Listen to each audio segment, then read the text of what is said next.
नमस्ते एवरीवन। मैं तहे दिल से स्वागत करती हूँ डॉक्टर महेश परीख का, जिन्होंने अपना कीमती वक्त आज हमारे दर्शकों के लिए दिया है और बहुत कुछ सीखने को मिलेगा। मैं आपका बहुत बहुत आभार प्रकट करती हूँ डॉक्टर पारीख। एंड आज क्वेश्चंस बहुत सारे हैं दिमाग में, लेकिन मैं शुरुआत करना चाहती हूँ आपसे कि आज के माहौल में और शायद हमेशा ही सब लोग बहुत ही स्ट्रेसफुल माहौल में जी रहे हैं। तो शुरुआत करती हूँ, ये स्ट्रेस है क्या? आप हमें बहुत ही आसान शब्दों में समझाइए कि स्ट्रेस क्या है और इसे हम कैसे हैंडल करें। तो पहले तो स्ट्रेस है क्या? हाँ, तो स्ट्रेस का डेफिनेशन इन जनरल क्या है कि कोई भी परिस्थिति या कोई भी क्रिया जो आपके स्वभाव के अनुरूप नहीं है, आपके स्वभाव को जचती नहीं है, वो आपके लिए स्ट्रेस है। मानी अगर ये आपका नेचर है और माहौल आपके नेचर के मुताबिक है तो वो स्ट्रेस नहीं है। लेकिन माहौल ऐसा नहीं रहने वाला है, वो बदलने वाला है। कभी आपको मैच करेगा, कभी आपसे मिसमैच करेगा। तो जो आपके स्वभाव के विपरीत माहौल है वो आपके लिए स्ट्रेस है। जैसे किसी के लिए मीठा पसंद है खाने का, किसी को तीखा लगता है। अच्छा, अब जिसको जो स्वाद नहीं भाता है वो उसके लिए स्ट्रेस है। जी जी। तो आम भाषा में हम लोग ऐसा समझते हैं कि हालात बहुत स्ट्रेसफुल है, तो इसका मतलब हालात स्ट्रेसफुल नहीं है, हमारा स्वभाव के अनुकूल या प्रतिकूल जो भी सिचुएशन या परिस्थिति आती है तो वो स्ट्रेस देती है। करेक्ट। जी जी जी। तो ठीक है, तो हम जैसा समझते हैं कि लोगों की वजह से, हालात की वजह से, ट्रैफिक की वजह से, मौसम की वजह से स्ट्रेस आ रहा है, तो उसे हम अपने आसान भाषा में कैसे समझें? ये समझे कि हम हमेशा यही चाहते हैं कि हमारा जो वातावरण है, माहौल है, वो हमेशा हमें जचे। अब ये मुमकिन नहीं है। क्यों?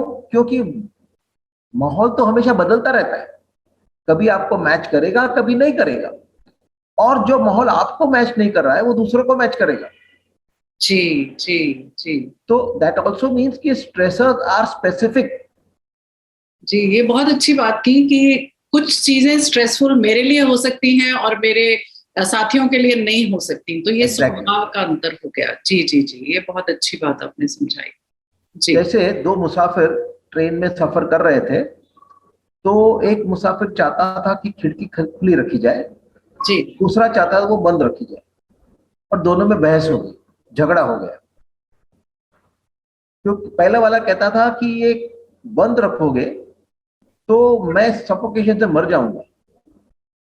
दूसरे ने ये कहा कि अगर खुली रखोगे तो मैं ठंड से मर जाऊंगा। जी जी जी। तो साथी मुसाफिर ने कहा पहले उसको खुली रखो, उससे एक मर जाएगा, फिर बंद करो, दूसरा मर जाएगा, हम शांति से मुसाफिरी कर पाएंगे। और गौर से देखा गया तो उस शटर में कांच ही नहीं था। अरे वाह, अरे वाह। मानी ये बहस हम क्यों करते हैं, दूसरे का झगड़े क्यों करते हैं? कि हम चाहते हैं कि माहौल हमारे स्वभाव के मुताबिक ही रहे, ताकि हमें सुख की अनुभूति हो। हम चाहते हैं कि हम हमेशा सुख में रहे, कभी भी हमारे जीवन में दुख ना आए। जी सर, ये तो सभी चाहते हैं, ये तो सभी सभी की इच्छा भी रहती है कि हम सुखी रहें, और इसी के लिए सारे लोग कार्यरत भी हैं, इसी के लिए सब। करेक्ट। मानी इसीलिए स्ट्रेस इतना मायना रखता है, क्योंकि हमारी चाहत ये है कि हम हमेशा सुख की अनुभूति करें, दुख की अनुभूति कभी ना करें। हालांकि हालांकि ये जो दुख है वो हमारा परम मित्र है, हमें कुछ सिखाने आया है, और उसी दुख को हम हटाना चाहते हैं। तो इसका मतलब सर ये हुआ कि जब कोई स्ट्रेस आए तो उसको दुख मान के उससे दूर ना भागे, तो स्ट्रेस को समझें। इसको थोड़ा इलेबोरेट करके समझते हैं, एक एक बात समझते हैं। पहले तो आपने बताया कि जो स्ट्रेस है वो ये है कि हमारे स्वभाव के प्रतिकूल जब भी कोई स्थिति या इंसान हमारे सामने आता है तो हमें वो स्ट्रेस देता है। एक तो ये बात हुई। दूसरी बात आपने ये कही, स्ट्रेस देता नहीं, हम स्ट्रेस लेते हैं। बिल्कुल बिल्कुल। तो कोई भी इंसान, पहली बात दर्शकों को ये जानना बहुत जरूरी है, हमें कोई स्ट्रेस देता नहीं, हम स्ट्रेस लेते हैं। तो ये बहुत अच्छी बात हमें आज समझ आई। दूसरी बात ये समझ आई कि जो भी हमारे स्वभाव के प्रतिकूल परिस्थिति या व्यक्ति है, उससे हम स्ट्रेस ले लेते हैं क्योंकि हमें उससे ऐसा लगता है कि दुख की अनुभूति हुई है। हाँ। लेकिन वो दुख की अनुभूति, अभी अभी डॉक्टर परीख ने बताया कि दुख की अनुभूति भी हमें उससे दूर नहीं भागना है, कि वो हमें कुछ सिखाने आया है। तो सर, जैसे आपने अभी बताया कि दुख के भी उपयोग हैं, लेकिन इसका जो स्ट्रेस है उससे हमारे शरीर पर या मन पर भी कोई नुकसान होता है या असर आता है क्या? जरूर, क्यों नहीं। ये जो स्ट्रेस है उसके वजह से हमें दुख की अनुभूति होती है। ये हमारा सिग्नल है कि हम स्ट्रेस सिचुएशन में अभी आ गए। अब ये एक हमारे लिए काम की चीज है, ऐसा देखा जाए तो। क्यों काम की चीज है? कि जब ये दुख आन पड़ता है तो हमारी कार्यक्षमता बढ़ती है। जैसे समझो कि कोई विद्यार्थी को परीक्षा का स्ट्रेस नहीं है, तो क्या वो पढ़ाई करने वाले? इसी तरह अब इंडिया में देख लो, 3 कार कंपनियां थी जो कार बनाती थी, और जो भी बनाते थे वो बिक जाता था। लेकिन जब ग्लोबलाइजेशन आ गया, मार्केट खुल गए, तो अच्छे अच्छे ब्रांड आने लगे, तो इन तीनों कंपनी पे ताला लग गया। क्यों? क्योंकि पहले उनके पास स्ट्रेस नहीं था, तो उसमें कुछ इंप्रूवमेंट नहीं हुआ। और जब अच्छे कार के मॉडल आने लगे तो ये इन पे ताला लग गया। इसी तरह देख लो कि 2 कंपनियां हैं, प्राइवेट सेक्टर और पब्लिक सेक्टर। प्राइवेट सेक्टर में बॉस की नजर है सब अपने कर्मचारी पे, सब कर्मचारी अपना अपना काम कर रहे हैं, कस्टमर को दाद मिल रही है, उसका प्रॉफिट ग्राफ ऊपर जाता है। पब्लिक सेक्टर में बॉस खूब गायब है, कर्मचारी गप्पे लगाते हैं, ग्राहक को कोई दाद दे देता है, उसका प्रॉफिट ग्राफ नीचे जाता है। और इस स्ट्रेस की वजह से हमारी कार्यक्षमता बढ़ती है, तो और इसको कहते हैं यू स्ट्रेस। हाँ, यही मैं जानना चाह रही थी कि क्या स्ट्रेस गलत नहीं है? इसका मतलब स्ट्रेस सही भी हो सकता है? सही है जी। उसको न झेल के हम अपना नुकसान बना लेते हैं। हाँ, तो इसका मतलब स्ट्रेस का एज सच कोई नुकसान नहीं है। हाँ। तो हमारे शरीर पर, मन पर स्ट्रेस का कोई बैड इफेक्ट नहीं आता? नो, बैड इफेक्ट किससे आता है? स्ट्रेस से नहीं आता है, लेकिन डिस्ट्रेस से आता है। अच्छा, डिस्ट्रेस से आता है। तो आपने अभी बताया कि जो अच्छा स्ट्रेस है उसको यू स्ट्रेस बोलते हैं, तो जो खराब स्ट्रेस है उसको डिस्ट्रेस बोलते हैं। नो, जी। खराब स्ट्रेस है ही नहीं। स्ट्रेस को हम जब नहीं स्वीकार करते हैं और उसके वजह से जो अपसेट हो जाते हैं, डिस्टर्ब हो जाते हैं, इसी को डिस्ट्रेस कहते हैं। अच्छा, जैसे समझो कोई विद्यार्थी परीक्षा में फेल हो गया, तो वो उसके लिए स्ट्रेस है जी। उसके कारण वो उदास होता है, दुखी होता है, तो दैट इज डिस्ट्रेस। ओके। या अपना काम धंधा बराबर नहीं चल रहा है, वो स्ट्रेस है। इसके वजह से तुम उदास होते हो, वो डिस्ट्रेस है। ठीक है, तो परिस्थिति जो उत्पन्न हुई है वो स्ट्रेस है। हाँ। लेकिन उसके उसके लिए जैसा हम रिस्पॉन्ड करते हैं या जिस तरीके रिएक्ट करते हैं। रिएक्ट करते हैं, हाँ। जी, जिस तरीके से रिएक्ट करते हैं उस परिस्थिति पर, वो डिस्ट्रेस हो जाता है। करेक्ट। और जो हार्म होता है, जो नुकसान होता है, वो स्ट्रेस के वजह से नहीं है, डिस्ट्रेस के वजह से। ठीक है, तो सर आप जरा डिस्ट्रेस को थोड़ा इलेबोरेट करके समझाएं, ताकि हम अपने जीवन में इसको उतार सके और समझ सके कि कहाँ परेशानी हो रही है हमें स्ट्रेस को समझने में, उसको यू स्ट्रेस और डिस्ट्रेस को किस तरीके से हैंडल किया जाए। यू स्ट्रेस तो हमने देखा कि यूजफुल है, काम का है। जी। डिस्ट्रेस हमें नुकसान कर रहा है, इसलिए उसे हटाना है। जी। But stress is inevitable, distress is optional. Stress is inevitable, distress is optional. Very nice. Yes. तो अगर वो ऑप्शनल है तो हम उसके कारण जो नुकसान होते हैं उसी को हटा सकते हैं। जी। तो हमें चाहिए कि स्ट्रेस होने के बावजूद हम डिस्ट्रेस न हो, तो हमको नुकसान नहीं आएगा। जी। तो ये डिस्ट्रेस है हमारे इमोशनल डिस्टर्बेंसेस, हम जो अपसेट हो जाए। जैसे समझो परिस्थिति हमारे मर्जी के खिलाफ है, तो हमको उदासी आती है या घबराहट आती है या गुस्सा आता है या चिढ़ लगती है या जलन होती है या बुरा लग जाता है, तो ये सब डिस्ट्रेस है और उस डिस्ट्रेस के वजह से नुकसान होता है। जी, तो मैं ये जानना चाहती हूँ, ये बिल्कुल हम लोग हर रोज जीते हैं ये सिचुएशन, ये सर्कमस्टेंसेस हमारे जीवन में रोज आते हैं। कोई ना कोई चीज हमारे स्वभाव के प्रतिकूल होती है, हमें समझ नहीं आती, जो हमें पसंद नहीं आती है, और उसकी वजह से फिर हम डिस्ट्रेस में आ जाते हैं। ये शब्द अभी हमें नया पता चला है कि डिस्ट्रेस हो जाता है जब हम रिएक्ट करते हैं जो सिचुएशन हमारी पसंद की नहीं है उसके लिए। तो ये जो आपने इमोशंस भी बताए, इमोशनल डिस्टर्बेंस की, एंगर आता है, फियर आता है, सैडनेस आती है, जेलसी आती है, ये भी इमोशंस हम हर रोज झेलते हैं।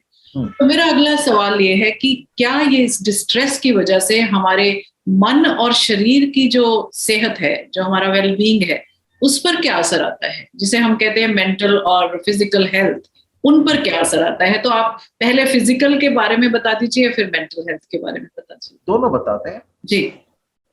इसके तीन मेन नुकसान है। जी। पहला नुकसान ये है कि हमारी कार्य क्षमता घट जाती है। जी। काबिलियत होने के बावजूद हम उसका पूरा इस्तेमाल नहीं कर पाते हैं क्योंकि मन डिस्टर्ब है, मन विचलित है।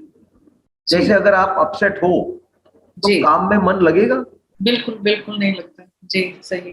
और कभी कभार उस दौरान, उस माहौल के दौरान जब हम गुस्सा होते हैं, घबरा जाते हैं, तो कुछ कर बैठते हैं या कुछ बोल देते हैं, फिर बाद में पछतावा होता है कि ऐसा नहीं करना चाहिए था, ऐसा नहीं बोलना चाहिए।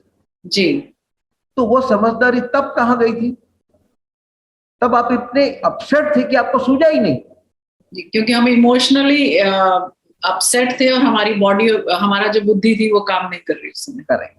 जी जी। तो पहला नुकसान तो यह है कि हमारी कार्यक्षमता कम हो जाती है। जी जी। दूसरा है कि समझे मुझे किसी पे गुस्सा आया और वो गुस्सा मैंने बाहर निकाला, तो मेरा दिल तो हल्का हो गया, लेकिन वो सामने वाला व्यक्ति चुपचाप बैठने वाला नहीं है, भी और कुछ जली कटी सुनाएगा, उससे मुझे और चिढ़ लगेगी, मैं और उसको कुछ डांटूंगा, और ये विष चक्र चलता रहेगा। जी। तो डिस्ट्रेस का एक्सप्रेस करने से इंटरपर्सनल कॉन्फ्लिक्ट होते हैं, झगड़े होते हैं। जी जी। पहला आपने बताया कि कार्य क्षमता, हमारी जो पर्सनल जो परफॉर्मेंस थी उस पर असर आया, तो करियर खराब होता है, हमारी जो कार्य क्षमता है उस पर असर आता है। दूसरा आपने बताया रिलेशनशिप्स पे असर आ जाता है, क्योंकि जब हम अपना जो इमोशनल टर्मोइल है या जो भी हम इमोशनल डिस्टर्बेंस से जूझ रहे हैं, तो उस समय हम कुछ भी गलत, चाहे वो गुस्से में कहें, चाहे वो जेलसी के वश में कहें, या किसी भी डिस्टर्बेंस से वशीभूत होकर जब हम बात करते हैं, तो वो दूसरे इंसान को बुरी लग सकती है और हमारे रिलेशनशिप्स पे असर आ सकता है। Very interesting. यस। और ऐसे अगर झगड़े नहीं चाहिए तो हम एक्सप्रेस नहीं करते, गुस्सा पी जाते हैं, दबा देते हैं, सप्रेस करते हैं। तो जो सप्रेस डिस्टर्बेंस है वो ऐसा शांत बैठने वाला नहीं है, उसका असर आपके मन और शरीर दोनों पे होगा। जी जी। मन पे क्या असर होगा? नींद नहीं आएगी, भूख नहीं लगेगी, कंसंट्रेशन नहीं कर पाओगे, ध्यान नहीं दे पाओगे, इसलिए भुलक्कड़ हो जाओगे। कुछ तय करना है तो वो तय नहीं कर पाओगे, इंडिसिसिव हो जाओगे, कॉन्फिडेंस डाउन चला जाएगा। ये सब मानसिक असर। शारीरिक असर क्या होगी? हाँ जी, एक बार मानसिक रिपीट करना चाहती हूँ अपने दर्शकों के लिए, क्योंकि ये तो हम लोग हर रोज झेलते हैं। आपने जैसे बताया कि हम इंडिसेसिव हो जाएंगे, मेमोरी लॉस हो सकता है, नींद की समस्या आ जाती है, स्लीप डिसऑर्डर्स आ सकते हैं, भूख समय पर या कम लगेगी या ज्यादा लगेगी, तो ईटिंग डिसऑर्डर्स हो सकते हैं। तो ये मानसिक एक तरह से परेशानी हो जाएगी, और फिर चिंता में रहेंगे। एक और बात, और जब डिसीजन नहीं ले पाएंगे तो उससे बहुत आगे इट इज रिपल इफेक्ट, आगे भी इसका असर होता है। तो ये तो मानसिक बीमारियों के लक्षण आने शुरू हो जाते हैं। अब आप बताने वाले हैं हमें फिजिकल इम्पैक्ट्स क्या आने वाले हैं। जी। तो इस डिस्ट्रेस के फिजिकल इफेक्ट्स है, एक तो तरह तरह के दर्द होते हैं। सर दर्द होता है, कमर में दर्द होता है, जोड़ों में दर्द होता है, या बदहजमी होती है, इंडाइजेशन, बदहजमी, जी। एसिडिटी हो जाएगी, गैस हो जाएगी, डायरिया या कॉन्स्टिपेशन हो जाएगा। ये उसके लक्षण है। और जांच पड़ताल करने के बाद हमको कुछ मिलता नहीं, पैथोलॉजी नहीं मिलती। जी जी जी। और ये मैं कहूंगा ये तो खाली येलो सिग्नल है। Okay, let me repeat once again कि जो आपने बताया कि जो फिजिकल लक्षण है वो इनडाइजेशन हो सकती है, डायरिया हो सकता है, कॉन्स्टिपेशन हो सकती है, या फिर गैस, और जैसा आप बता रहे थे अभी, साथ ही आपने बताया कि उससे अनएक्सप्लेन्ड पेन्स हो सकते हैं जिनकी पैथोलॉजी नहीं मिलती, जॉइंट पेन्स हो सकते हैं या बॉडी एक्स जो जिनका हमें कारण नहीं समझ आता। बैक एक, हेड एक, नेक एक, यस यस, तरह तरह के दर्द होते हैं। तो ये तो बिल्कुल स्ट्रेस के लक्षण आपने बताए हैं, और साथ में आप ये कह रहे हैं कि ये सब येलो लाइट है, तो इसका मतलब अभी रेड लाइट और बाकी है। ऑरेंज लाइट बाकी है, फिर रेड लाइट है। ओके, अभी ऑरेंज लाइट बाकी है। ठीक है ठीक है, तो वो भी बताइए सर। यहां पे हम नहीं संभले तो ये डिस्ट्रेस का प्रमाण अगर बढ़ गया तो मानसिक रूप से न्यूरोटिक डिसऑर्डर्स होंगे, जैसे anxiety neurosis, depressive neurosis, phobic neurosis, hysterical neurosis वगैरह वगैरह वगैरह। और शारीरिक रूप से मनोशारीरिक बीमारी होगी, जिसको हम कहते हैं साइकोफिजियोलॉजिकल डिसऑर्डर्स या साइकोसोमैटिक डिसऑर्डर्स, जैसे कि high blood pressure, diabetes, peptic ulcer, bronchial asthma, rheumatoid arthritis, migraine, irritable bowel syndrome वगैरह वगैरह वगैरह। ओ, तो इनका भी जो रूट है वो स्ट्रेस से है, डिस्ट्रेस। यस, डिस्ट्रेस से। जी। मुझे याद है हमारे एक शिक्षक थे डॉक्टर, उन्होंने डॉक्टर की कॉन्फ्रेंस में कहा कि 60 से 80% की बीमारी का उद्भव स्थान मन है। जी। उनके बाद कोई फिजिशियन खड़ा हुआ बोलने के लिए, तो उन्होंने कहा कि I don't agree with doctor so and so. तो सब डर गए कि इन दोनों में अभी बहस छिड़ जाएगी, झगड़ा हो जाएगा। उन्होंने बोला 60 से 80% नहीं, 90% की बीमारी वहां से। बिल्कुल बिल्कुल सही, मैं भी यही कहने वाली थी कि मुझे तो लगता है कि 90% जो है साइकोसोमैटिक इलनेसेस हैं आज के, उनकी सबकी जो जड़ है वो मन में है। हाँ जी जी, बिल्कुल सही बिल्कुल सही। अब ये तो ऑरेंज लाइट है। ठीक है, ऑरेंज लाइट सर एक बार और रिपीट कीजिए ताकि हमारे दर्शक इस बात को समझ सकें कि वो येलो लाइट पर हैं, ऑरेंज लाइट पर हैं, या फिर रेड लाइट पर हैं। तो एक बार और बता दीजिए कि ऑरेंज लाइट में क्या क्या आ रहा है।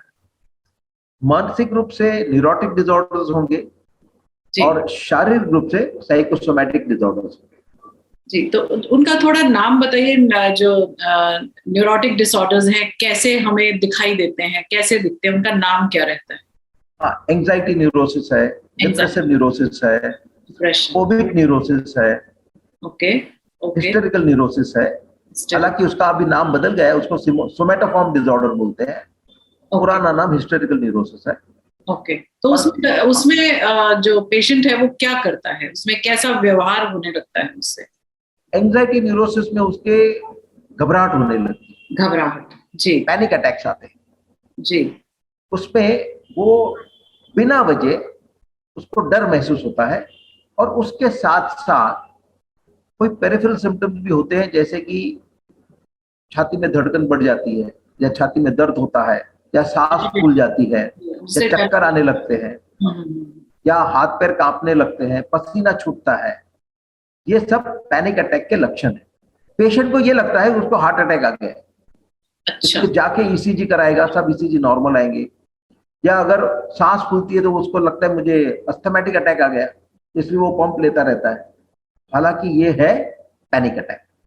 ओके ओके, तो दर्शकों ये बहुत जरूरी है समझना कि जब बिना वजह पसीना आ रहा है, घबराहट हो रही है, डर लग रहा है, जिसका कारण आपको लगता है कि हार्ट से रिलेटेड है, वो एक्चुअली आप समझें कि वो पैनिक अटैक या एंजाइटी न्यूरोसिस हो सकता है। तो इस बात को समझ के चलिए। जी सर, आगे। ये बहुत इंटरेस्टिंग बात आपने बताई है, क्योंकि मैंने सुना भी है, देखा भी है, बहुत से बच्चे 20 से ऊपर जितने भी बच्चे हैं उनको ये लक्षण आते हैं, पर वो ही समझ नहीं पाते कि ये क्या कारण हो सकता है इनका। जी। और डिप्रेसिव न्यूरोसिस में ऐसा उदास उदास लगेगा, नींद नहीं आएगी, रोना अच्छा लगता है, रोने का मन करता है। हाँ, रोक नहीं पाते, वो चाहते हुए न चाहते हुए भी उनके आंसू आ जाते हैं। छोटी छोटी बात पर रोने लगे या फिर बिना वजह रोने लगे तो ये भी लक्षण है। करेक्ट। हाँ, जी। और कुछ काम करने को दिल नहीं करेगा, किसी से मिलना जुलना अच्छा नहीं लगेगा, अकेला रहना पसंद करेंगे। ये सब डिप्रेसिव न्यूरोसिस के लक्षण है। जी। तो सर ये बहुत इंटरेस्टिंग बात आपने बताई है और मेरे ख्याल से ये बहुत यूजफुल है। तो हम ऐसा करेंगे कि ये इसको हम शॉर्ट में अभी बात करते हैं ताकि हम एक ओवरव्यू ले लें कि हम आगे के एपिसोड्स में क्या बातें करने लगे हैं। उसके बाद फिर हम इनको डिटेल में लेके जाएंगे कि कौन सी, जैसे एंजाइटी है या फिर डिप्रेशन है या फिर और तरह के जो न्यूरोटिक डिसऑर्डर्स हैं या फिर जो समस्याएं जो हम लोग रोज के जीवन में जूझ रहे हैं, जिनका नाम हमें नहीं पता होता, जिनका कारण और इलाज नहीं पता समझ में आता, तो उनके बारे में हम थोड़ी डिटेल में बात करेंगे आगे, एक एक बीमारी का नाम लेकर उसके आपको लक्षण और उनके सॉल्यूशंस बता सकेंगे। ये तो सर ये तो बहुत इंटरेस्टिंग हो गया और मुझे लगता है ये काफी लोगों को इस बात से काफी लोग इस बात से समझेंगे कि कैसे वो अपने जीवन को बेहतर बना सकते हैं, कैसे अपने सिम्टम्स को आइडेंटिफाई कर सकते हैं कि वो येलो लाइट पर है या ऑरेंज पर है। फिर हम उसके बाद रेड लाइट की भी बात करेंगे। तो अब आप बताइए कि इसके फिजिकल, जो ऑरेंज लाइट पे लोग खड़े हैं, उसके फिजिकल इम्प्लीकेशंस क्या है? कैसे पता चलेगा फिजिकल बॉडी में कैसे इम्पैक्ट होता है? करेक्ट। तो जो मैंने जिक्र किया था, इससे वो मनोशारीरिक बीमारी होती है, साइकोसोमैटिक डिजीज, जैसे कि high blood pressure, diabetes, peptic ulcer, bronchial asthma वगैरह। अब ये पैदा कैसे होते हैं? तो इसका जो मैकेनिज्म है, एक्चुअली हमारे लिए कुदरत की एक देन थी, एक सर्वाइवल मैकेनिज्म था। जैसे आदि मानव जब जंगलों में फिरता था तो उसको तरह तरह मुसीबतों का सामना करना पड़ता था। जैसे कोई जंगली जानवर आ गया तो वो कैसे निपटता था? अगर उसको लगा कि ये जानवर बहुत छोटा है तो उसको लड़के मार देता, लेकिन अगर उसको लगा कि नहीं, इससे तो मैं मर जाऊंगा, तो वहां से वो भाग जाता। तो उसका रिस्पॉन्स क्या था? फाइट और फ्लाइट। फाइट और फ्लाइट। अब दोनों के लिए उसको शारीरिक ताकत की जरूरत थी। तो ताकत आती कैसे? क्योंकि मन में जो गुस्सा हुआ या डर आया, उसके वजह से शरीर में तब्दीली आती, फिजियोलॉजिकल प्रोसेसेस चेंज हो जाते हैं। जैसे उसको ज्यादा लाइट चाहिए, इसलिए आंख की जो पुतली है वो डायलेट हो जाएगी, जैसे ज्यादा प्रकाश आ सके अंदर। उसको ज्यादा ऑक्सीजन चाहिए था, प्राणवायु, तो श्वासोच्छ्वास बढ़ जाएगा। उसको ग्लूकोज चाहिए ईंधन के रूप से, तो लीवर और दूसरे ऑर्गन से ग्लूकोज ब्लड में आ जाता है। अब ये ऑक्सीजन और ग्लूकोज को सब जगह पहुंचाना है, तो वो कौन पहुंचाएगा? हृदय। तो हृदय जल्दी जल्दी धड़कने लगता है, हार्ट बीट बढ़ जाता है, पल्पिटेशन होता है और जोर जोर से पंपिंग करता है, इसलिए ब्लड प्रेशर बढ़ जाता है। अब उसको मसल भी चाहिए एक्शन करने के लिए, तो मसल टेंस हो जाएंगे, तंग हो जाएंगे, और इसी सब चेंजेस की वजह से वो लड़ पाता था या भाग पाता था। अब एक बार वो प्रक्रिया खत्म हो गई, ये जो चेंजेस उभर आए थे वो वापरे गए, इसलिए नीचे आ गए। वापस दूसरा को डेंजर आया, वापस ये सब चेंजेस आए, वापस वापरे गए, नीचे आए, ऐसा चलता रहता। लेकिन आजकल के आधुनिक युग में हम स्ट्रेस का निवारण लड़के या झगड़ के नहीं करते। जैसे अगर समझो बॉस ने अपने सबऑर्डिनेट को बुलाया, उसको डांटा, वो डांट की वजह से सबऑर्डिनेट के मन में गुस्सा आया। गुस्सा आया तो जो ये चेंजेस मैंने आगे जिक्र किए थे वही उसके शरीर में पैदा हो जाएंगे। अब क्या वो अपने बॉस के साथ कुश्ती कर पाएगा या वहां से भाग पाएगा? तो मतलब जो पहले स्ट्रेस होता था वो जंगल में होता था, तो उसके लिए शारीरिक शक्ति की जरूरत थी, तो हमारी जो पुतलियां, आई बॉल्स थे वो एक्सपैंड हो जाते थे, हमारा हार्ट बीट करने लगता था, फ्यूल जो बॉडी को बनाना है, मसल्स टेंस हो जाते थे, क्योंकि वो हम यूटिलाइज करते थे फाइट करने के लिए। और ये हमारा शरीर में जो परिवर्तन आए थे वो हो जाते हैं। लेकिन क्योंकि आज के युग में हमें लड़ाई नहीं करनी है, हमें शिकार नहीं करना है, हमें जब स्ट्रेस या डिस्ट्रेस की सिचुएशन आई है तो हम उसी तरीके से बिहेव करने लगते हैं। तो क्या ये सही है कि हमारा शरीर फिर वो उन्हीं चेंजेस, वही जो परिवर्तन पहले आए थे वो फिर आज फिर हम फेस करते हैं वो परिवर्तन? आते ही रहते हैं, आए, वो नेचुरल प्रोसेस है जी। Okay okay. तुम न चाहो तो भी आएंगे। अब क्या होगा, वो वापरे नहीं गए, ओके, उनको यूटिलाइज नहीं कर पाए। नहीं गया तो क्या होगा, वो जो चेंजेस आए वो वापरे नहीं गए, इसलिए उसको नीचे आने में टाइम लगेगा। अब ओके पूरी तरह नीचे नहीं आया, वहां दूसरा स्ट्रेस आ गया, वापस नहीं वापरा गया तो नीचे आने में टाइम लगेगा वापस, तो आगे चल के ये नीचे पहुंचते ही नहीं। ओके। तो ब्लड शुगर ऊपर का ऊपर ही रहेगा तो डायबिटीज, ब्लड प्रेशर ऊपर का ऊपर ही रहेगा तो high blood pressure, muscle tension ऊपर का ऊपर ही रहेगा तो आर्थराइटिस। तो इसी फिर तरह ऐसा किया जाए सर, ये तो हमारे जीवन में ये स्ट्रेस तो आते ही रहते हैं और हम तो फिर इस यस, लेवल पे रहते हैं, तो इसी करेक्ट, क्या यही कारण है कि हमारे जीवन शैली में high blood pressure, high sugar और हाई जो मस्कुलर टेंशन्स हैं, वो आर्थराइटिस है, वो बढ़ता चला जा रहा है? करेक्ट। जैसे सांस फूलेगी तो हम दमा समझ बैठ, दमा की बीमारी हो जाएगी। जी अब हम क्या करते हैं, हम सजाग नहीं है, हम जागरूक कब होते हैं, जब ये बीमारी आती है। जी ये बीमारियां रातों रात नहीं आती है, जी। वो रातों रात सिर्फ हिंदी फिल्म में होता है कि आज हीरोइन भाग गई हीरो के साथ और दूसरे दिन उसके फादर को हार्ट अटैक आ गया। इतना जल्दी नहीं, ओके ओके उसको समय लगता है, 2 साल, 5 साल, 10 साल, 15 साल, 20 साल। ओके। और जब ये बीमारी बाहर आती है तब हम डॉक्टर के पास जाते हैं।